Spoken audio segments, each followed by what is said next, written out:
When Missouri's firefighters and police officers endorsed Democrat Chris Koster for Attorney General, it wasn't because he's part of the old political establishment.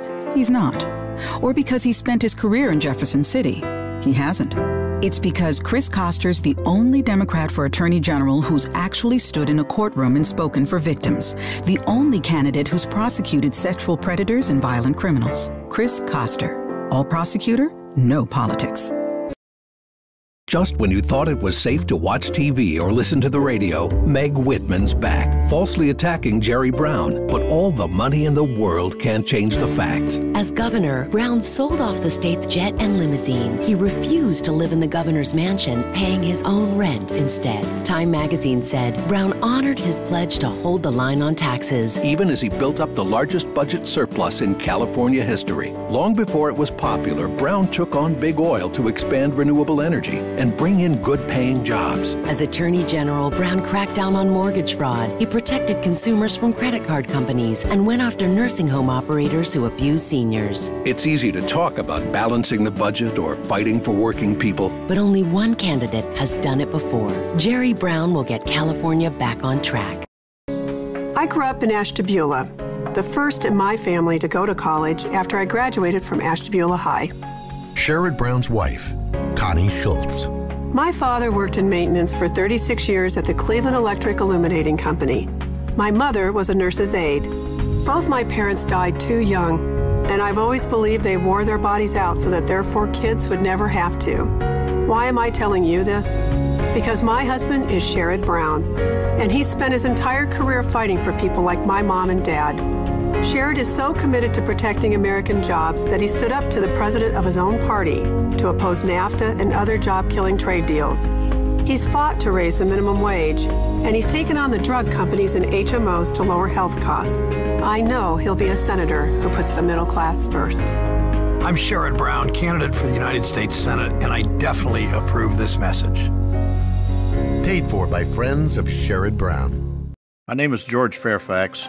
While still in high school in Sedalia, Missouri, I joined Harry Truman's old outfit in the National Guard. I ended up spending 30 years serving our country, including 2 tours of duty in Vietnam. I'm proud to say my son flew the Cobra and Apache, and later the Black Hawk helicopter in Iraq. I can tell you that no one fights for our military like Ike Skelton.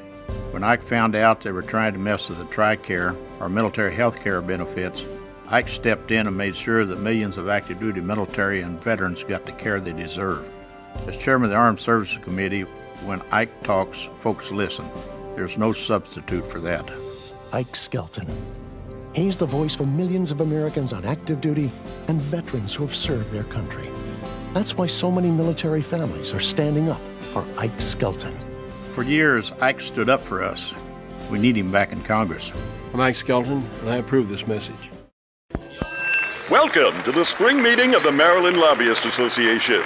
Today I want to welcome an old friend, a man who truly understands lobbyists, former Governor Bob Ehrlich.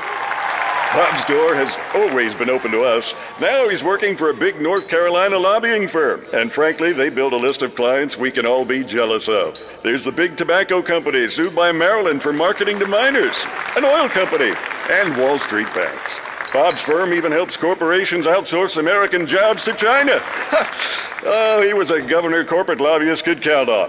And now, let's give him a warm welcome, shall we? Ladies and gentlemen, Bob Ehrlich. Over the years, Bob Ehrlich's been a good friend to corporate lobbyists. But if you think those lobbyists have too much influence on government, then call Ehrlich at 410-545-5807. Tell him to stop helping them and start helping Maryland's middle class for a change. For thousands of years, the Swainson's hawk ruled the skies over the wetlands and prairies around Willow Creek near Sacramento. Then the sound of the bulldozer replaced the sound of the hawk. Phil Angelides, a real estate developer, bulldozed the wetlands around Willow Creek in violation of the Federal Clean Water Act. The Army Corps of Engineers ordered Angelides to stop, warning him that he was in violation of the law. But Angelides ignored them.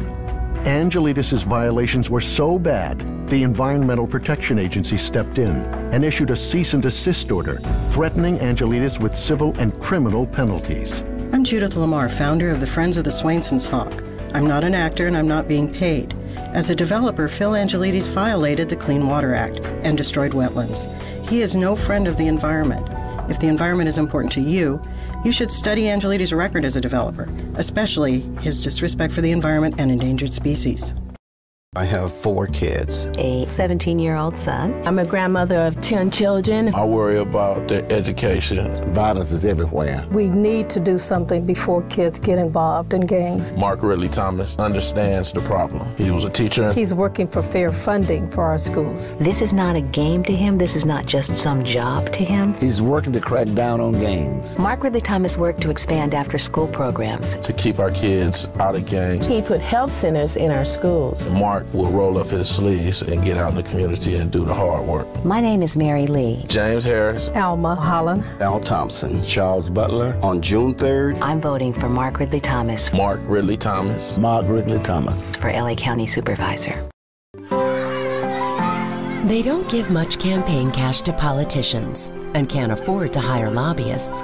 Only a few California students are even old enough to vote. So when Republicans in Sacramento support a budget with massive funding cuts for schools, it's no surprise that Republican Jack Sieglock promises to support his party's agenda. The Republican education cuts will take over $1 billion from public schools, forcing teacher layoffs, more overcrowded classrooms, less music and art. At a time when a college degree is more important than ever, the policies Jack Sieglock supports would cost thousands of middle-class students their chance to go to college. That might not mean much for Sieglock's career, but it could mean everything for our kids. Republicans in Sacramento are failing our children. We can't afford another flunking politician. Milk, $3.72. Bread, $1.37. Diapers, $17.99. Around here, groceries cost more these days. Maybe it's a little different up in Washington, D.C. Why else would Saxby Chambliss want a massive new sales tax on nearly everything we buy? Food, gas, medicine, homes, cars? He would tax it all by 23%. That's about $16 more for a tank of gas. That's Saxby economics, and our families can't afford it any longer.